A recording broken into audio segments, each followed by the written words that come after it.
someone who's traveled extensively and spoken about Ayurveda on different platforms, Dr. Bhaswati Bhattacharya. In this conversation, tries to put across where Ayurveda is going to be in the West, I mean Europe and US, in the next 10 years. How is the world accepting Ayurveda? And what we have got to do. Listen to this conversation.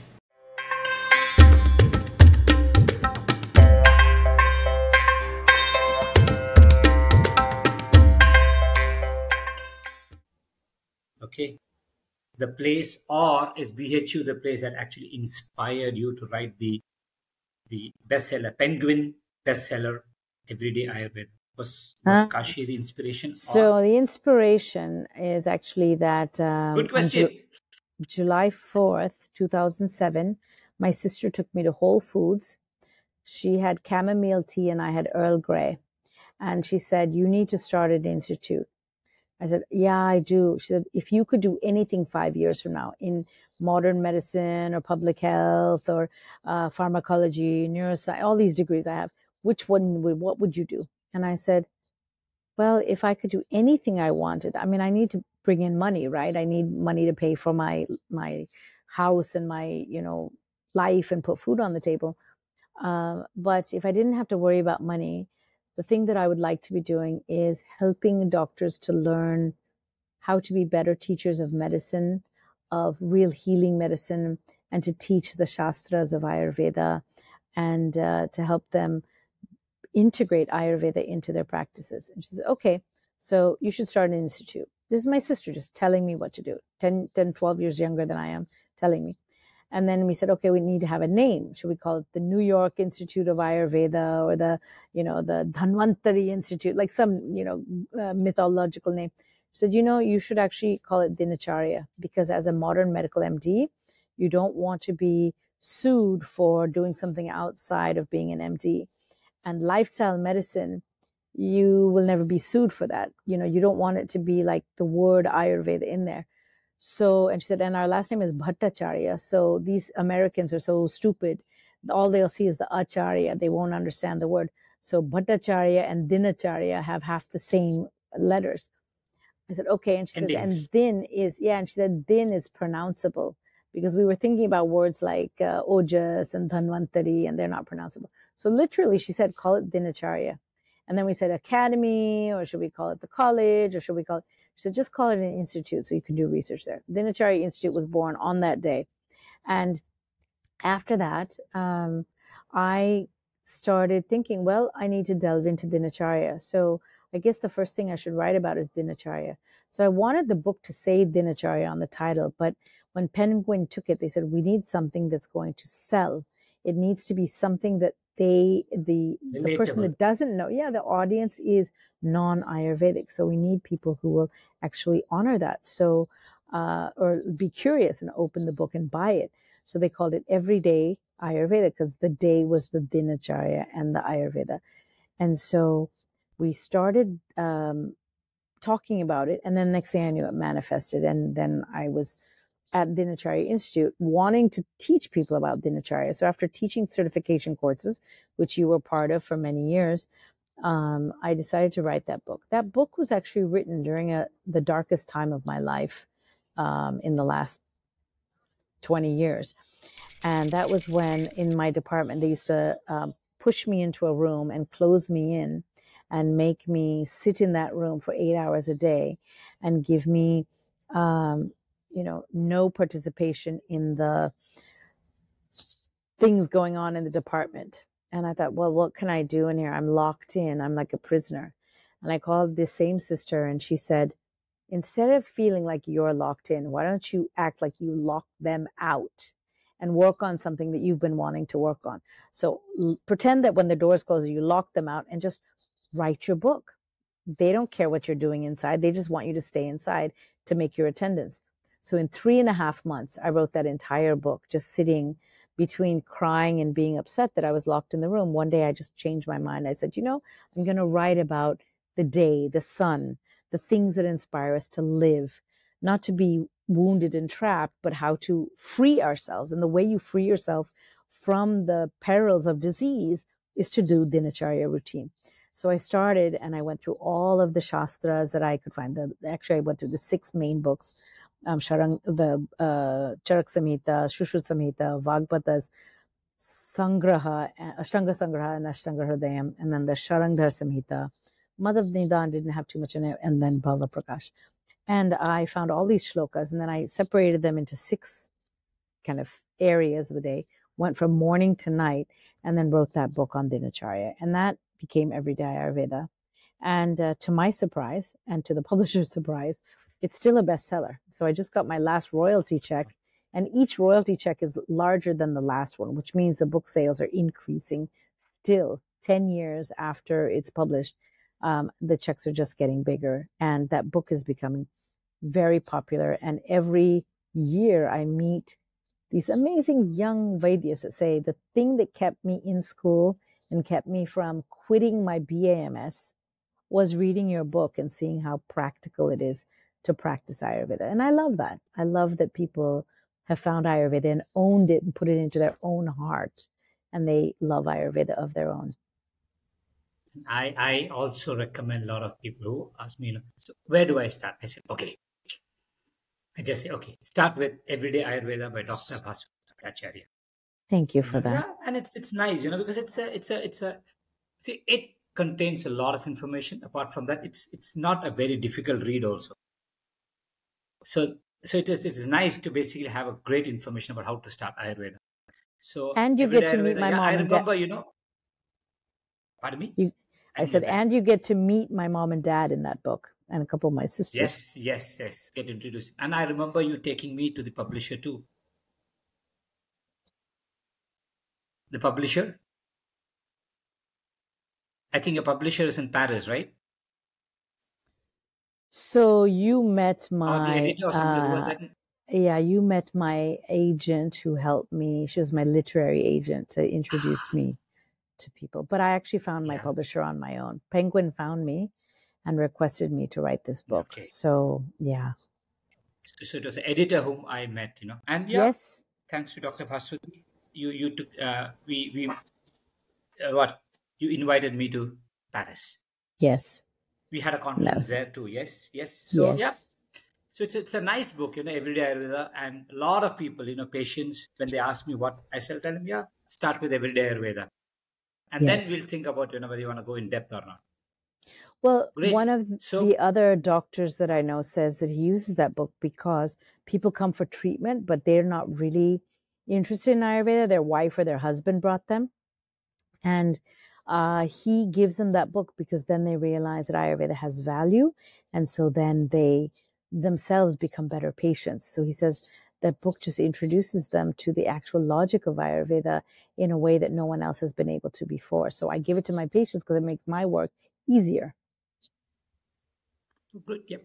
So, okay, now coming to another part of it, so how do you see? Because, post-COVID, we have had a lot of awareness about not only about alternate Ayurveda, but a lot of other modalities of healing. So I would just want to be very specific here. How do you see Ayurveda moving forward in the US? I think it's going to depend. When I came to US this October, there were a lot of people, a lot of institutes coming up, and awareness about Ayurveda also is pretty high. Then, so how do you see it moving forward? I think it's going to depend on the patients who are very much interested, who are getting interested. More and more people are learning that it exists. They are learning how to pronounce it. They're learning how to look for Ayurvedic doctors. I don't think the current group of doctors in the USA who are Ayurvedic are going to be able to do much because they haven't been able to do that much in the last 20 years. They haven't been able to shift the laws or make things happen. But the patients who want the right to use Ayurveda are curious, and they're actually finding that doing online consultations with physicians in India who practice Ayurveda is amazing. So then they say, well, now I want to open an institute and invite a doctor to come and teach like you did in Arizona or in Washington or in Chicago or Florida, come and teach at my institute once a year, twice a year, and help us to understand Ayurveda. So that is a big thing that's going to happen. There's also more books available written by more people, and the audience that reads it says, oh, now I'm more curious to learn Ayurveda. So then they want to go to Ayurvedic treatment in India to experience it so that they can come back to America and recommend it to their friends and family. So we call that medical tourism in India. So they'll come to Cochin, they'll fly in and come to your Nagarjuna hospital, get treatment. And when they come back to America and they're shining and, you know, beautiful, and their skin looks great, their hair looks great, and their body has healed, they are the ones that are taking Ayurveda forward in the USA. They are the ones who are articulately speaking about the practical, honest benefits of Ayurveda.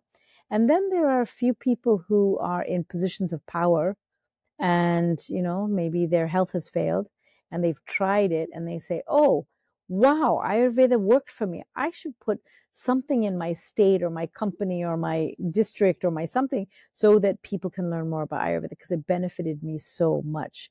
So the combination of these things is going to increase. And of course, since now I'm back in the US most of the time, you know, India didn't want me. To be frank, you know, I just could not succeed. And after you were BHU, too hot to handle? Were you too hot to handle? I don't know. You tell me, dear. Maybe I was, but whatever it is, you know, I found that I was trying to work in India, trying to make efforts, and people just, they don't know how to work with me. So I came back here and I worked on many projects and many conferences and doing consulting and projects here. And I will certainly help move it forward as I have been for 20 years, because my patients, when they heal, it is one of the greatest gifts. It's one of the greatest sources of wealth is health. And when I see patients who have chronic or incurable diseases and they get better, you know this because you and I have seen patients together, and we give them medicines and suddenly they are cured of their tinnitus, the ringing in the ear, or they have this incurable cough for the last 3 years and we give them the right medicines. And it was just that extra little vacha with some yashti madhu, or it was a little bit of pushkar mool, and we put in certain herbs and then they get cured within a month and then they stay cured of that. You know, the way it shifts people's lives is just, it's so wonderful. It's such a blessing for us to be witness to the work of the universe in bringing Ayurveda into these people's lives. And I think that in and of itself, that truth and that wisdom is what's going to take Ayurveda forward in the US in the next 10 years, plus me and the group of us. The group of us Ayurvedic and people. You were just mentioning about vacha, okay, pushkara mool and other things, okay, taking US, keeping US as a focus.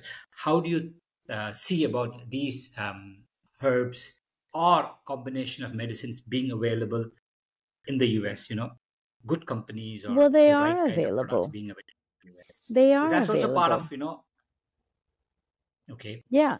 So I just spent the day with the guy that runs Kotakal, which is the US version of Ayurveda. We get those medicines here. Yeah, they're a little bit more expensive. We have to pay the GST and the CST and the customs and the taxes and the export import. But we can get those same oils in America. It's great for India that's an exported herb or, you know, formulation, and those things are available. We have Gary and Son, who gets herbs from India, grown in Chandigarh, manufactured in Ludhiana and coming here. Some of the best quality herbs are on this magical land, which is a Gangetic plain, and the land of North India that has those herbs, and the wisdom of South India that knows how to produce some of these formulations. All of that put together, we have at least 6 or 7 companies that are producing or manufacturing or importing herbs, and those import-export groups that make sure that they're bringing from India in an ethical way with good testing to make sure that it's safe, it's stable, it's not contaminated. All of that's there. And I don't see any problem in bringing most medicines here into America. Availability of medicines is not a problem in the US, like it used to be before, right? Okay, you can't get all the medicines. So let's say I need one particular thing that I really need. Like there's a Bilwadi Kashaya that is fantastic.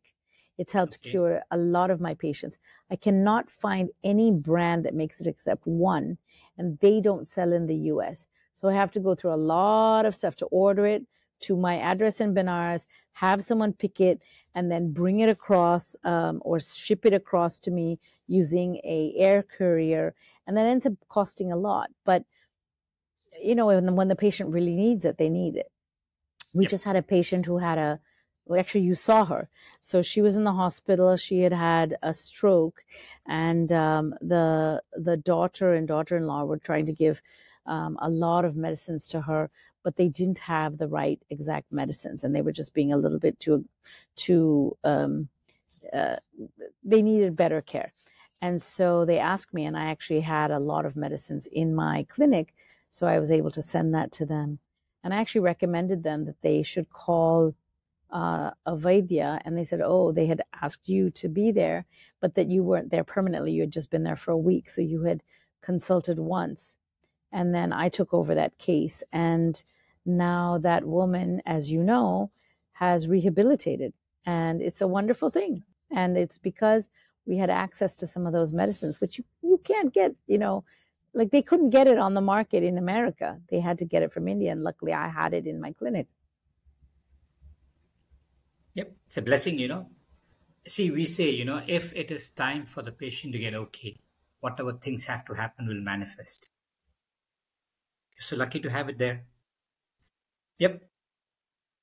So now I know, okay, US. Now let us go to another part of the world. You have traveled to different parts of Europe since childhood, yes. But as far as Ayurveda goes, now you go for conferences and seminars.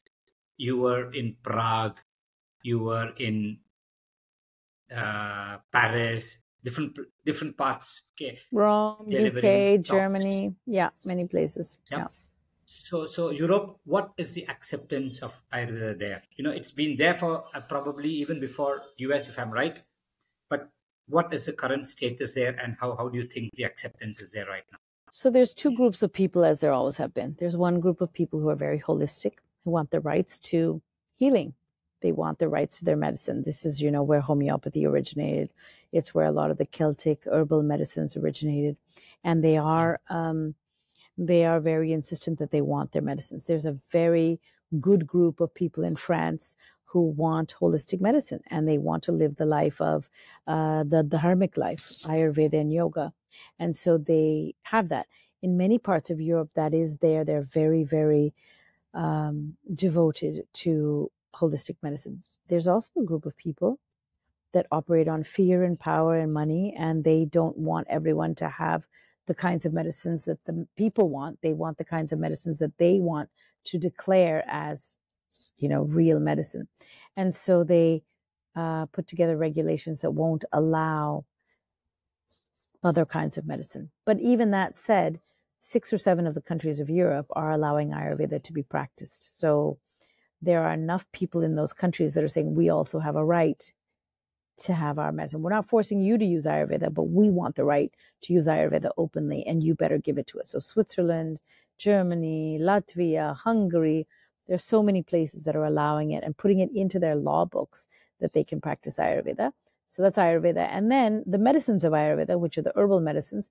So people talk about THMPD, but the fact is that if you understand the loopholes, you can use modern Ayurvedic formulations pretty easily. And in fact, you and I know that the people in Paris where we stayed, there's a company that's come up now that sells the oils and many of the powders and many of the formulations as pills. And so that's available now. So on one hand, you can say, oh, there's a crackdown against it. But then on the other hand, you can say, no, there's the people who want to use it. And there's an increasing number of people who go from Europe to India every year for their panchakarma. So there's obviously a group of people that like Ayurveda, period. So now, personally speaking, I would just want you to talk a little bit about Dinacharya Institute and how it is basically contributing towards propagating Ayurveda? So the Dinacharya Institute has been teaching classes since 2007. We did have a certification program for years. Once the, well, a combination of things, but people didn't want to always be traveling to destination, and simultaneously the option of video conferencing came in. Once video conferencing came, I had people saying, I really want to be part of Dinacharya Institute. I want to take the classes, but I can't afford to fly in once a month or twice a month. And I certainly would rather have the option of just going online. And then after the pandemic, where everyone was absolutely in their own space, they said, well, we would rather just continue this way. So since 2017, we have been having weekly classes. Dinacharya Master Classes is the title. It is not for beginners. It is for people who have been studying and want to study deeper. But we have several intensives, as we call them. So every year we have an introductory, which of course you've done for us a couple of times, but I've taught several times. So I've done Introduction to Ayurveda. I've done Introduction to Ayurvedic Food intensives. I've done them on women's health and on Rasa Shastra and on several different topics. And so when we have these intensives, we teach these topics at Dinacharya Institute, mostly on these online platforms. And we have the recordings available. And so people enroll in them. And so we continue to teach the stuff that is not just to give a certification to people that have it but don't know how to practice. We give intensives for people who are curious and want to learn and actually apply this to their lives. And we find that the quality of education that we offer is kind of a gold standard. I mean, I know that the teachers at our masterclass, including you, love to teach because of the way that the programming is. So we are known, surprisingly, by people in Ayurveda who keep hearing through the grapevine about Dinacharya masterclasses or Dinacharya Institute intensives. I also, as one of the licensed physicians who's legally allowed to practice, I do clinical mentoring. So I have Ayurvedic practitioners and Ayurvedic doctors who've got the certification but just do not have confidence on how to practice, who will come and do sometimes online and sometimes in person clinical mentoring. And that serves as a really nice thing for patients who maybe can't go to India all the time. And then the other way that I contribute is I help train faculty, and then they themselves start their own initiatives. And so when you go from 50 people on your Instagram to 79,000 people, it's a thing of pride for Dinacharya that you have such a wonderful set of followers and convey wisdom, to the rest of the world, that authentic Ayurveda is going forward. So it's wonderful. Yeah. So to summarize, what is your vision for Ayurveda in the coming decade? It can be US predominantly, and even in other parts of the world, including India. So where do you see Ayurveda next coming years, 10 years? So there's going to be a split. You have seen the change. Yeah, there's going to be a split of people. Some people are going to get much, much sicker and much more lost. Some people are going to move into a journey of adhyatmika, of finding themselves. The ones that are looking to find themselves and need tools and find Ayurveda are going to flourish, and they are going to move forward, and they're going to understand the dharma of Ayurveda, which is to align yourself with nature, to be in a place where you realize you are an animal living on a planet which has certain laws, which we can call the rules of doshas, the vata, pitta, kapha, or the rules of the sun and the moon, and understanding that Dinacharya aligns you with the sun and the moon. And those people are going to have much more robust health, and they're going to extol Ayurveda as the way that they were able to gain their health back from that incurable or chronic condition that they had. And then the ones that are lost are going to stay lost until maybe they see someone heal and move, towards something that will help them, or they will just not find Ayurveda. I don't think everyone's going to find Ayurveda, but I do think that there's going to be a larger number of people who were lost before who are going to suddenly wake up. And Ayurveda belongs to everyone. It belongs to all people who seek wisdom, because Ayurveda doesn't mean it's Indian. Ayurveda means it's the wisdom of how to live life. And every entity that has the prana of life has the right to learn how to be responsible to their own life and their own health. And I see there's a group of people emerging who want to take health back into their own hands. I will predict, though, that in the USA, there's going to be a failure of the mainstream medical system in a big way. And people are going to be jumping out of the towers like they did at 9/11, and they're going to want someone to catch them and not fall on the ground and die. And the thing that's going to catch them is going to be Ayurveda, and they're going to be able to take their deep, despondent despair of being failed by a medical system that is the number 3 killer of people in the US. And they're going to be able to find a system that actually teaches them how to take care of themselves by taking little baby steps toward increasing their Agni and toward getting rid of their Ama and toward decreasing their Vata and toward these rituals of Dinacharya and understanding to eat differently in different seasons and all the things that Ayurveda teaches. So that's what I predict for the next 10 years. It's my vision, not only for the USA, not only for Ayurveda, but I think that's where Dinacharya Institute and certainly my circle of students, patients, friends, colleagues are going to go. And I think my life is also headed in that direction. So what are your personal goals for the coming decade? Well, I think I said some of them because I said these are things that are going to affect me. But my personal goals are to finish writing several books that are now, I'm actually sitting here in this mountain retreat trying to finish my second book. But I'll be writing more books. I'll be doing some classes. And I hope that there are people who are of a generation younger than me that want to take things forward and that want to do projects. And I'd love to advise those projects. So I'm involved with several consulting projects right now, farm projects and growing projects and Bhasma projects and writing projects. And I hope that instead of being in charge of those projects, I'll just help instill some of what I've learned into them and then let those people magnify them and amplify them and take them forward. And so my vision for the next 10 years is to go deeper. And actually, if I could sit at your feet, Dr. Nambi, and learn more from you in the next 10 years, that would be one of my visions as well. It's all his blessings, Yeah. And let us, like-minded people join hands and then do a lot of things, where, people actually get to know. See, it is their choice whether they want to take Ayurveda or not. But at least let them know that such a thing exists and the science is most welcome and people can actually come and feel much, much better. Yes. So it's just there's their choice, right? Feel better and be better. It's one thing to feel better for a moment. It's another thing to wake up the next morning and still feel good, and wake up at the end of the week and still feel good. And then wake up at the end of the month and say, wow, I still feel good and I feel better and better. And when Ayurveda can help people do that, that's real. It's not just a drug that lasts for 3 half-lives. It's real. As we say, do small things consistently to stay healthy.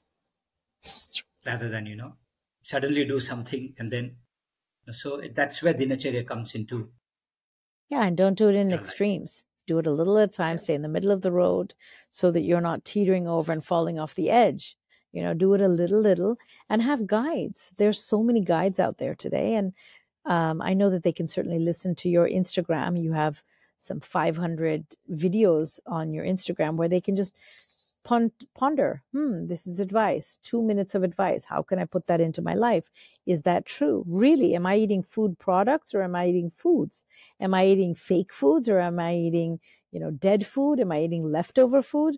Oh, maybe I'll just change my food a little bit. And then they see, wow, I feel so much better. My gas and bloating is gone. My constipation is going away just by eating fresh foods. So those kind of aids, those kind of pearls of, gems of knowledge that you provide on your Instagram posts, these are the kinds of things that people have at their fingertips when they're ready. And I think they will transform people who are ready to transform. We'll be part of it. We'll be part of that whole movement. Yeah. Sarve jana sukhino bhavantu. That's what we want, right? Everybody has to be healthy. Because they have got the right to be healthy. Have the right to be healthy. Yeah. That's right. Okay. Great. So it was great, Dr. Bhaswati. catching up with you. Definitely, we'll do a lot of sessions, and looking forward to teaching again in your classes. You'll see you there next It's an week, ongoing. actually. It's an ongoing process always. Yes. Okay. We're going to be teaching Nasya So- next week with you. Yes, definitely, I'm there. Okay, so good night to you. Okay, And good morning to you. and yeah, and have a great weekend.